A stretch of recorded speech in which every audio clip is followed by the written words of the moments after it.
Hi guys, I hope you're doing fabulously today. I wanted to take a moment to talk about metaphor again and symbolism and images. And hopefully, if we have time in the latter part of the video, to bring this whole, concatenation of issues back into the fold of NI. And some people have been wondering, why have I decided to bring so much focus on the subject of the NI function in my recent output. I think the answer to this is twofold, at least twofold. The first reason is simply that I think that if we want to get to a deeper understanding of the INFJ and the INTJ, I have kind of made it my YouTube career to focus on the INFJ. Now, I got to a point where I feel I understand the INFJ pretty well in a lot of ways. Wrote 2 books, which you can get, by the way, on the one on the internal world and consciousness of the INFJ. It's called the Ecstatic Soul, and it's available at the link below. If you want a deep understanding of this, definitely get this book. The other one is the sequel, also important to get if you want a deep understanding of the INFJ, more focused on the interaction between this internal world and the external world and questions of purpose, meaning, and value in the world. That's called The Infinite Soul, and it's also available down below. First link, get those books again if you want a deep understanding of the INFJ. Now, with these books, I have done a lot, I think, for myself and hopefully for you too, for those of you who've already read those books, to get to a better understanding of INFJs. But now I'm like, okay, I'm faced with a question. It's been 7 years of releasing material on the INFJ, and I'm faced with a question, and the question is, what do I do now? Do I just repeat myself? Do I just endlessly repurpose stuff I've already said? Which I'm not interested in, and some people do that, but this is not the kind of stuff I'm interested in. I have no motivation for it, so I can never summon the discipline for something that I don't have the motivation for. Or do I seek to go deeper? I now realize that certainly part of the reason why I decided to go into psychoanalytic training is precisely to get the tools to dig down to a deeper layer. And the key is the unconscious. It really is.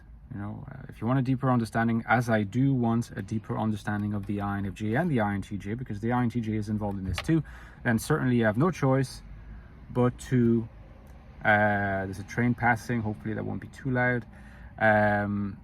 We just need to understand the inner workings of NI better. And when I say the inner workings, I mean inner workings that have not been described already in all my videos or in my books. Those inner workings won't contradict the more surface insights. I don't mean to say that they're superficial. I think I made that point in a recent video. They're not shallow, like what I said in my books, of course. But you have different layers you have consciousness and different layers of the unconscious, and we have to dig deeper. That's how we can get to a deeper understanding, literally, of the INFJ, the INTJ, the NI function. And the deeper you get into the unconscious, the more metaphorical things get. The fact they get more metaphorical does not mean that they're less real. It means that the language of the unconscious is just not literal language. The reality of the unconscious is not literal reality, it's metaphorical reality. And that's why I wanted to talk about metaphor for a moment.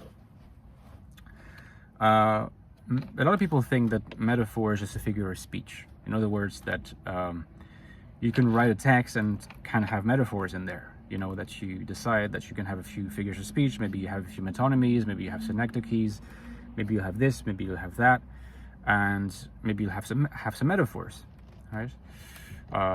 Some people will say, well, all of figures of speech, insofar as they're figures of speech, are metaphors, and that's fine. But here, the idea, which is a mistaken idea, it's a superficial idea in the sense of shallow idea, is that metaphor is just something we do with our minds. We create metaphors on paper, and it's like no, metaphor is actually a language that exists and pre-exists our little creations on pieces of paper or in Word documents. It pre-exists in the sense that it's already there in the unconscious, right? So metaphor is a pretty primitive metaphor is a pretty primitive process in our psyche, in our being. Okay.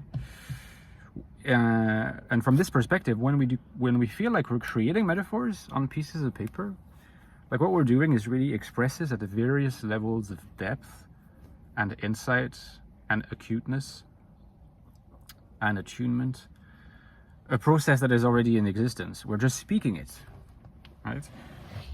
So a way of putting this would be to say that when we write metaphors or speak metaphorically, we're just voicing something that is already there. We're just giving it a voice in external reality,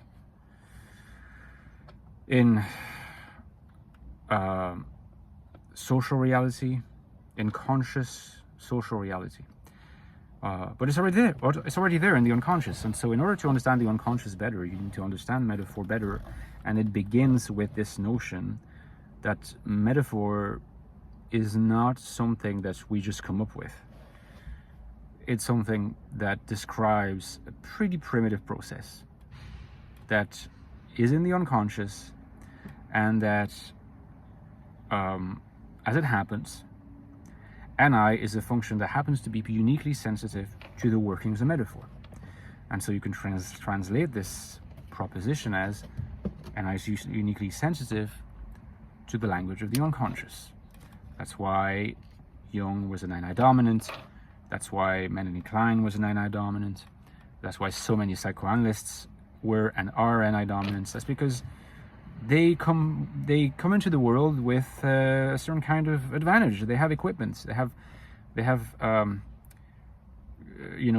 psychological equipment to understand the language of the unconscious better, perhaps, than other people. Like sometimes people say Lacan was INFP. That's ridiculous. Lacan, read Écrit, read his seminars, listen to him, look at him. Like Lacan is an obvious NI dominant. I think more so on the INTJ side. Clearly a T user, clearly an FI user, but NI dominant too. Of course he was. Nietzsche, kind of the prototype for later psychoanalysts, NI dominant. So clearly there is something there. And metaphor, once we accept that it is a process that is the language of the unconscious, but also expresses itself in consciousness, exactly in the same sense that there are paths of alleviation of the unconscious. I've described this before. This is not an original idea of mine. This is a pretty basic concept that you learn in your first year of psychoanalytic training. The unconscious is actually a finite entity. It's not of infinite capacity. And so from time to time it gets really filled up, and it needs to kind of alleviate itself by just piercing through the cracks of consciousness and expressing itself there, just letting the steam kind of come out. That's what we typically see in kind of bungled actions, in forgetfulness, in slips of the tongue, but also in dreams, in fantasies, reveries, and so on. Fantasies with an F in this case, of course. NI is uniquely gifted with a certain kind of sensitive perceptiveness, introverted perception, to that metaphorical language of the unconscious. And I wanted to talk about the role of the symbol in this, but I probably better do this in another video because time is running out. Guys, by the way, I talked about my books already, but you can also support me on Patreon. In many ways, this is the ultimate thing you can do if you want to support me. I need you more than ever and could not do this without you. I will not be able to do this without you in the future either. So please consider joining me on Patreon. The link to my Patreon page is down there. For a few bucks a month or a few bucks a year, you get access to some cool perks too, like access to our Discord server. Come and interact with me every day if you want to have good chats, and with the other members of the community. There's more than 50 of us now, as well as access to the now pretty large vault of deep dive videos, 20, 30-minute deep dive videos where I talk about topics of your choice, like NI, mysticism, and magic is the latest one that came out. It's only for patrons. If you'd like access to that, become a patron and you help me too. Okay guys, talk to you tomorrow. Bye-bye.